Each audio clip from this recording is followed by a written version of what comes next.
Hello my friends, and welcome to this, my very first kill team video. What I'll be doing for you in this video is summarizing every one of the kill teams in Kill Team in 20 seconds or less each, or at least doing my best to do this. If you're on the fence about which kill team to try, maybe this will help get you off the fence. If you like this kind of content, or indeed if you do not, please let me know in the comments. And it won't hurt you at all to give me a like and subscribe. Let's get on with it. Now, your Angels of Death are balanced elite Marios, meaning they are not particularly skewed towards either shooting or close combat. They are very survivable, the most survivable loyalist Space Marines, although not as survivable as Plague Marines. They're pretty standard. You've got a gunner, you've got a warrior, you've got a leader, you've got a medic, etc., but you only get 6 of them. If you're a beginner, maybe a great choice. The Blades of Cain, they're very flexible because through their operative selection, you can do them as pure close combat, pure ranged, or anything in between. I've written flexible twice, partly by mistake, but I'll just roll with it. They're very flexible. They are, however, squishy. 4+ save and 8 wounds is better than your standard squishy profile, but you only get 8 of them. Their abilities are fairly straightforward as well, so they are also perhaps a good choice for a beginner. Blooded. I really like the Blooded. They are all about getting close. You need to be close to the enemy to maximize your generation of Blooded tokens. When you kill them, you get Blooded tokens. When they kill you, you get blood tokens, as long as you're close to them. So if you're killing each other, you and your opponent, you win. It's a very attritional style. They've kind of got your standard non-elite loadout, like the Kazarkin, but it then diverges a bit. For example, you have the Traitor Ogryn. Now, the Brood Brothers are a lot more cerebral. You've got to think a lot more carefully than with anything we've had so far. They're quite squishy, most of them. They're very much about teamwork through crossfire. You've got to work together to take down, you can have your operatives working together to take down enemies. If you take the Patriarch, you can center the whole thing around getting maximum damage out of the Patriarch. I'm a little concerned that the crossfire rules might be counter-synergistic with standard play because it incentivizes you to spread your fire around to maximize tokens. Team selection is really important because you can forgo operatives to get free strategic ploys, which could be really strong, but also might handicap you if you do the wrong choice. Think about who your opponent is. The Chaos Cult, which I also very much enjoy. Again, very flexible because you get a choice of accursed gift. You can, as in this example, build them to specialize in taking down teams that have lots of members, or you can specialize them in taking down teams with elite members, or you can make them more mobile, etc. The key is to keep them alive until they become torments, and then you expend that torment in a blaze of glory. Look at its nice profile. Pretty dangerous in combat. Send it in, let it smash some people up, and then you've got another slot. You only get 3 torments. Think of your team like a conveyor belt turning the devotees into mutants, into torments, and then the torments taking down the enemy. They're squishy, but you do have some things to help, like this psychic power, invigoration. The Corsair Void Scarred, in my opinion, rather difficult to play. It's all about jumping into and out of cover through, for example, this faction rule, Eldari Raiders. I've been using my finger instead of the mouse cursor. Eldari Raiders lets you basically get a 3 APL as long as you spend it on dash for everyone. They're all about objective shenanigans. They can snatch objectives out from under your opponent's nose. And they also, through their rifles rule, are pretty reliable about doing chip damage. They also have a duelist who can do a lot more damage at once, but reliable chip damage, but they are squishy. Be careful. Death Court of Krieg. Now, to make the most of the Guardsmen Orders rule, you're going to want to keep your guys together, which is good, but also bad because it makes you vulnerable to grenades. Perhaps vulnerable also to certain other teams, like Blooded, that do well fighting factions who are all bunched up. They're all about teamwork. They support each other. They're close to each other. In terms of operative selection, it's pretty much your standard non-elite. You've got your medic, your sniper, blah, blah, blah. Eleusidian Star Striders, I'm not going to spend much time on it. They've got a bunch of oddball one-use weapons. They're very powerful, but you only get to use each one once, so think very carefully about when to use them. Leader's got a stupid hat. That will do. The Exaction Squad, your Judge Dredd guys. Again, very much about teamwork. You can get one guy close and then shoot into combat without penalty. You're going to want to get close to the enemy for that reason. You're going to want to focus very closely on taking down one opposing operative at a time. They're slightly, like the Blooded, slightly divergent from the standard non-elite squad. You've got the medic, blah, blah, blah, the sniper, blah, blah, blah. But their defensive stats are better than usual. They're less shooty, and they have a dog. If you like dogs like me, maybe a good choice for you. The Farstalker Kin Band, in fact, my favorite. Their ploys and their faction rules let them do a lot of shenanigans about changing whether they're concealed or engaged. They're quite balanced between fighting and shooting. Now, their damage output is okay for both, not spectacular in either. Their rules like Call the Kill for the Kill Broker really encourage you to focus on one enemy at a time. You really want to have everyone in position to do what they need to do. Of course, that's true for everyone, but it's especially true for the Kin Band. They need to work together. The Felgor Ravagers, you need to get very close to the enemy and smash them in close combat, because Frenzy, which gives you basically one more turn to go on a rampage after you die, is only useful if you are close enough to do the damage you need to do. They're not at all subtle. They're about being close to the enemy and kicking heads in. Gelapox Infected. You're going to need to get your VPs from kills rather than missions primarily. They struggle with missions. As you can see, the mutoid vermin can't do any missions. And then a lot of their beefier operatives, like say the Bloat Spawn, pictured here, can do mission stuff, but they are nerfed. They have to spend additional AP to do it.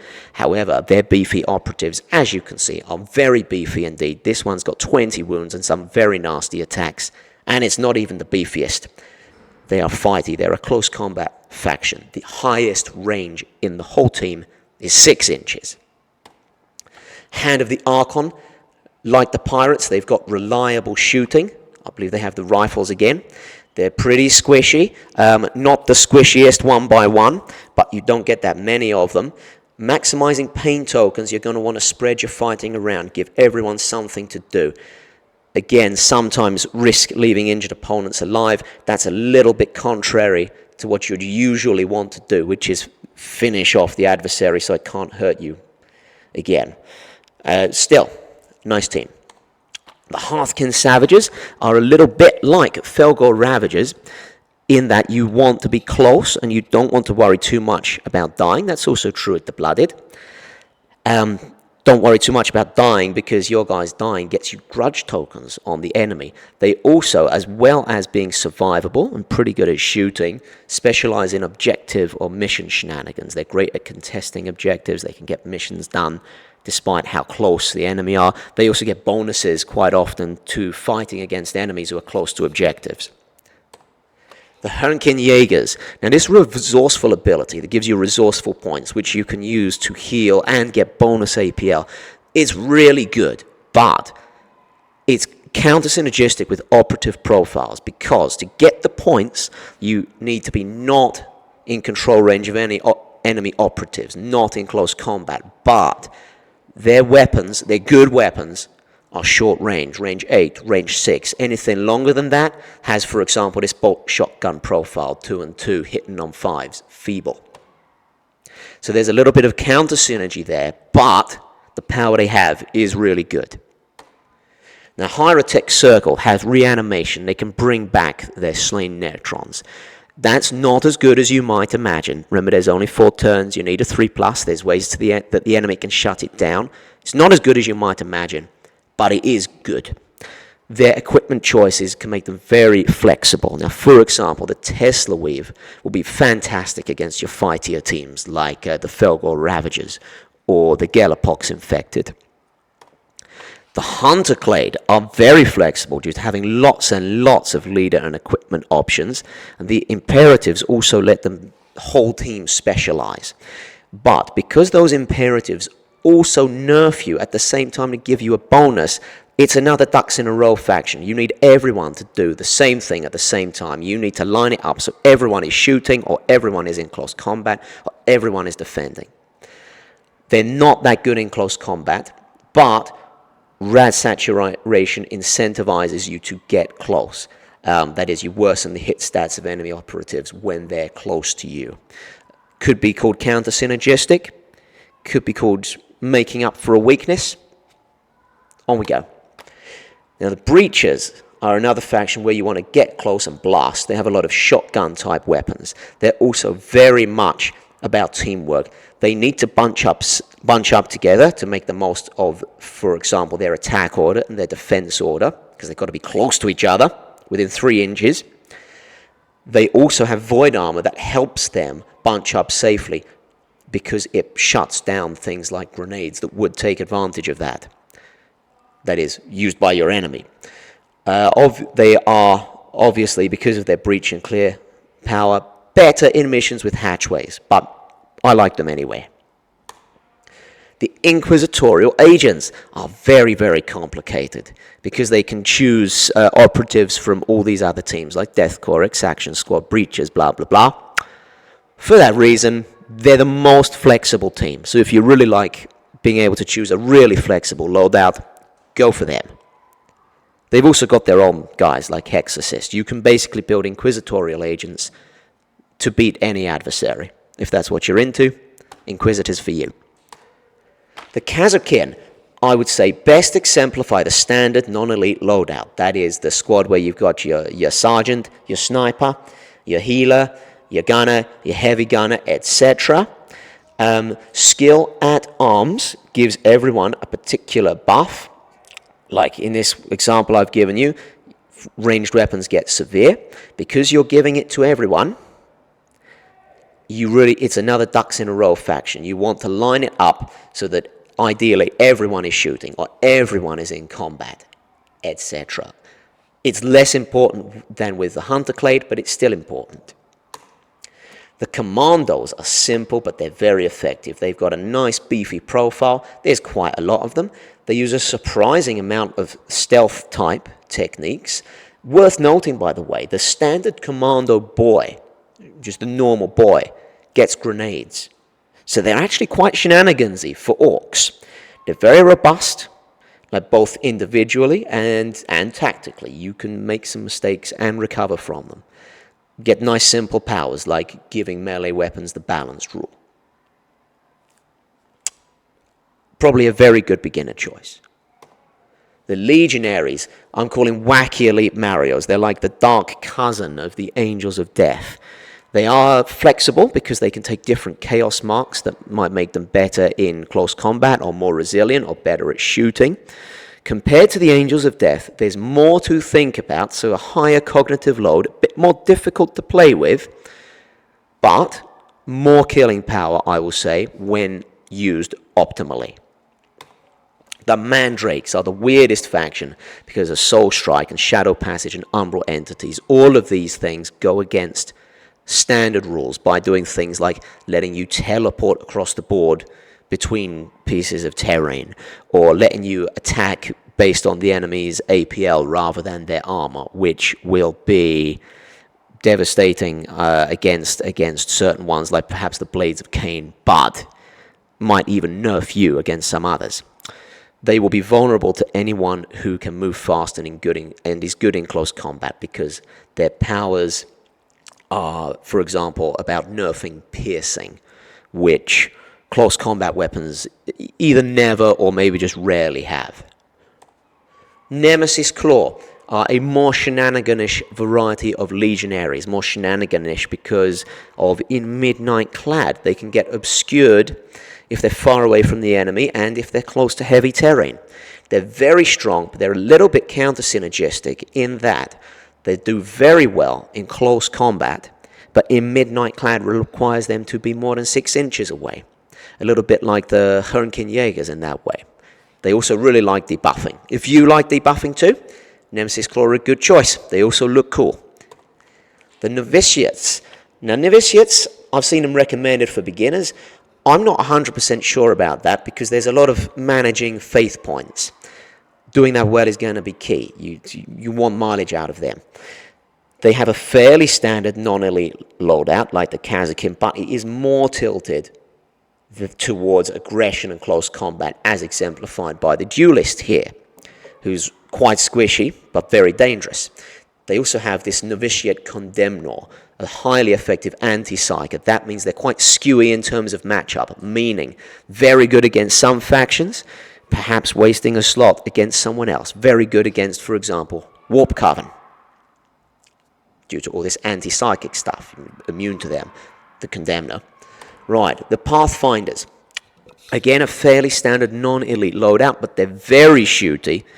I don't believe they have anyone who specializes in close combat. Very squishy profiles, mostly 5+ or 7, although you can compensate for that with some defensive drone shenanigans. You can put, for example, your defense drone between you and the enemy and make it take hits for you. And it can also ignore some hits. Marker lights don't actually boost your shooting that much. What they're good for is counter shenanigans, stopping the enemy from hiding from you in cover. That kind of thing. If you don't like shenanigans, consider Pathfinders. Phobos Strike Team are like the Angels of Death, but more flexible. Same number of guys, but more flexible. You can build them up to be more like specialized in combat or specialized at ranged. It's more complicated. There's more to think about, but probably a higher damage output when run optimally. Think about who your opponent is, and then decide, shooty, infiltrators, incursors, or what, or reavers. The Plague Marines. Now, there's a lot to think about and manage with Plague Marines because of the poison tokens. The poison tokens are strong. You can even use them to heal. Like if you look, the Plague Marine champion can heal himself up to 3 per turn, based on being close to poison tokens. The Plague Marine Warrior is almost as survivable as the Angels of Death leader. It's very, very tough to kill, and very, very killy. Poison might be slightly counter-synergistic because it incentivizes spreading your attacks around, keeping enemies alive. Once they're dead, the poison token's gone. The Scout Squad gets lots and lots of shenanigans on the first turn, but after that, becomes only slightly shenanigan. It tilts more towards the standard play for the rest of the game. There's a lot of buffs for changing between concealed and engaged. So I would say quite a high cognitive load, but a lot of fun. What you might call a good one for not a beginner, but someone who's just past a beginner. That's my recommendation. The Tempestus Aquilons have, like the Kazakin, a fairly standard loadout with like a sniper, blah, blah, blah, but it's tweaked a bit towards being shooty. And their drop insertion makes them very flexible with deployment, kind of first turn or early game shenanigans, a bit like the Scouts. But you need to be careful. You need to find a balance between exploiting that and having enough operatives on the board early enough. If you've only got a few guys down and they get jumped on turn 1, you're going to be in trouble. So you have to be careful, but after that, they're fairly straightforward. The Vespid Stingwings are quite unusual in that their faction rules are actually a nerf. To do stuff like shoot at someone more than 8 inches away, you need to spend these things called communion points. But they can fly. They're good shooters. They're okay in close combat. They do excellent damage over time. This thing called the neutron fragment from the long sting is better poison than poison. They're better at that than the Plague Marines. At least these particular operatives are. The Vespid Sky Blasts has, brilliant damage output if you get the counter in the right place. The Void Dancer Troop, very finicky, very squishy given how few you get. Although 4+8 is not bad 1 by 1.